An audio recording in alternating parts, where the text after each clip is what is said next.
Welcome. In front of me is an LG K30 from 2019, and today I will show you a couple of tweaks and tricks that you can do on this device. So we're going to begin with a simple one, which will allow you to have an app drawer, so you don't have all your icons smack in the middle of your home screen, kind of like an like an Apple would. So to get this going, you want to go into the settings, and then under the display, go into home screen, and then select home, and you have a couple options here. You have the normal home, which is the Apple-esque kind of looking one. Then you have the home plus app drawer, which will allow you to have an app drawer, kind of like an image shows you here, that you basically tap on and brings you up all the apps, and you can remove them from your home screen so they don't clutter it up. And then you have also another one, which is more catered to an elderly people, which basically makes everything big and easy to access, like gigantic fonts and gigantic icons. So yeah, so that's the easy mode. Now choose whichever one suits you. I'm gonna, as an example, choose the home plus app drawer and tap on OK.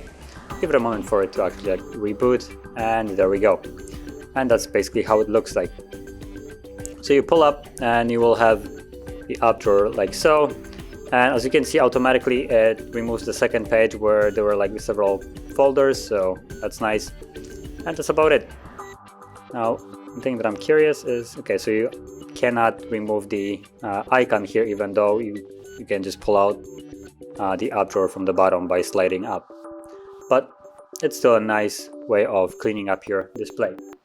Now, another thing that I'm gonna go to is the gesture system. Now, this gesture system isn't necessarily the best one, but if you're sick of the standard buttons that you are used to for the past decade, then this is a nice way to switch it up. So also to change that, go onto the display and then home touch buttons, and from here you'll have the buttons only, or the gestures and buttons, and basically it brings up the I think it was introduced in Android 9, the button with a back option.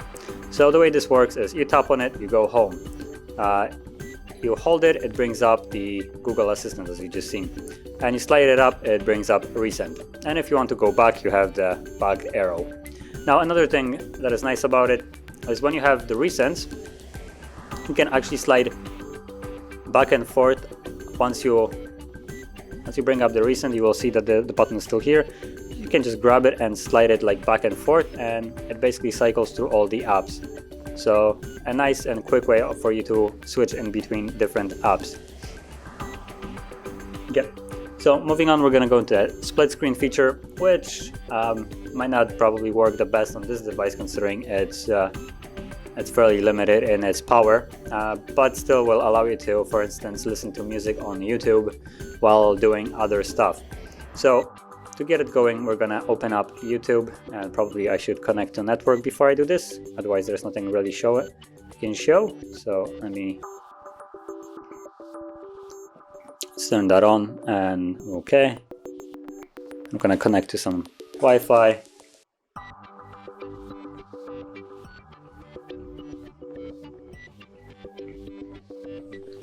Okay, there we go. Now I'm connected, so I can go back. There we go.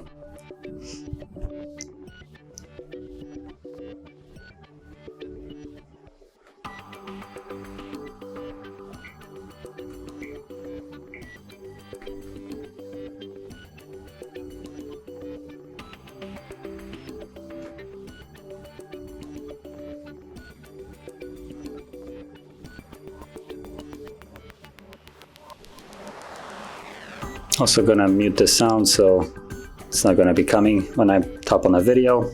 Okay, so once you have a YouTube open, and to go into the recent, and there's two things to keep in mind. Whichever app you first start in split screen, it will be the app that goes on top, while the second one that you open is gonna go on the bottom.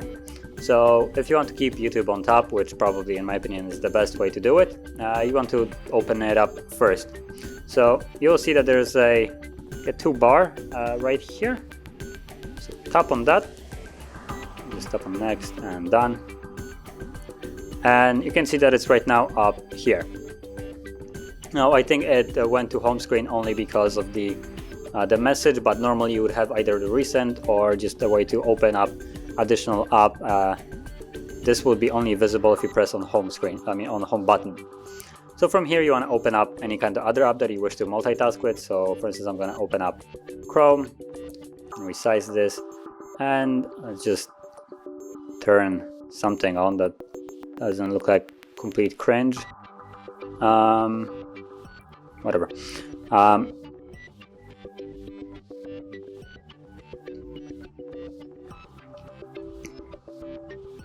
Okay, so you can see that the video is playing while I'm using now Google. So I can start typing. Now whenever keyboard comes up, it kind of messes up the layout of it. As you see, it pushes it up. But if once you close it up, it goes back down. So keep that in mind.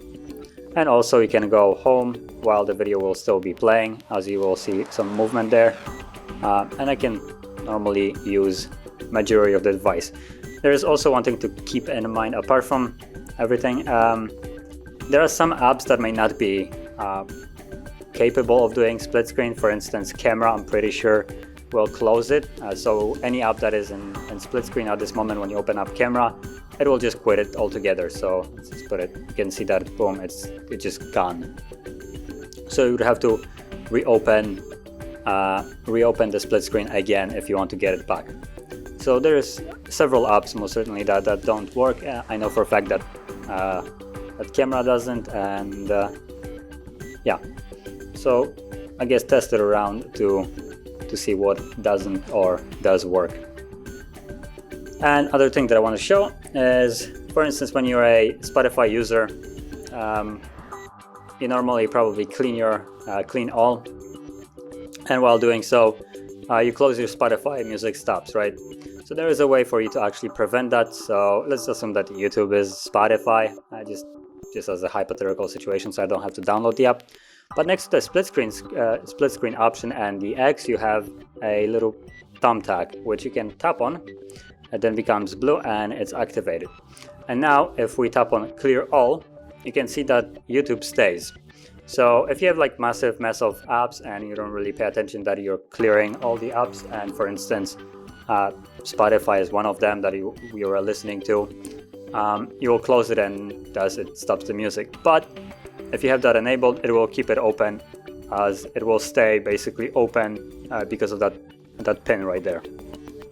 Now you can still close it yourself by just dragging it up, hopefully. Okay, apparently not. So you actually have to unpin it.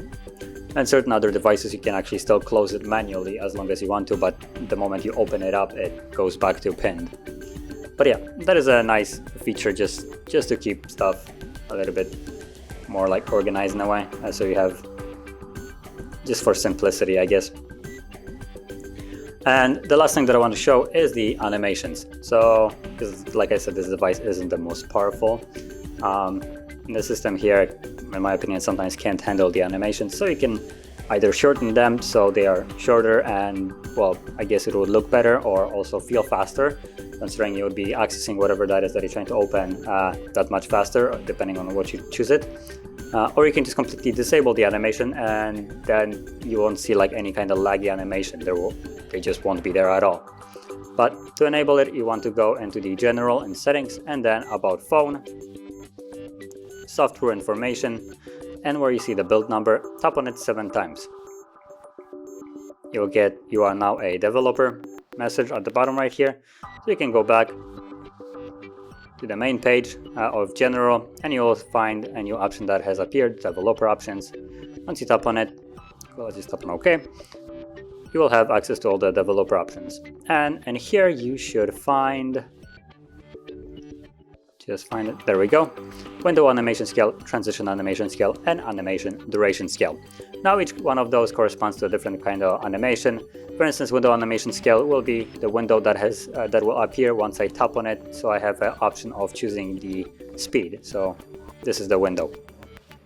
And as you can see, all of them are set to 1 as default.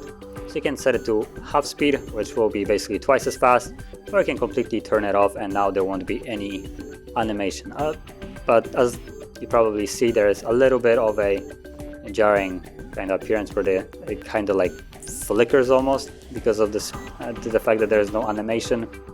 But you could set it to all of them to half speed at least, and now everything will be way faster than it was previously, as you see. Now you also can set it to completely off, and now you will see that there is basically no animation. They just all pop in. So yeah, now if you found any of these tweaks and tricks helpful, don't forget to hit like, subscribe, and thanks for watching.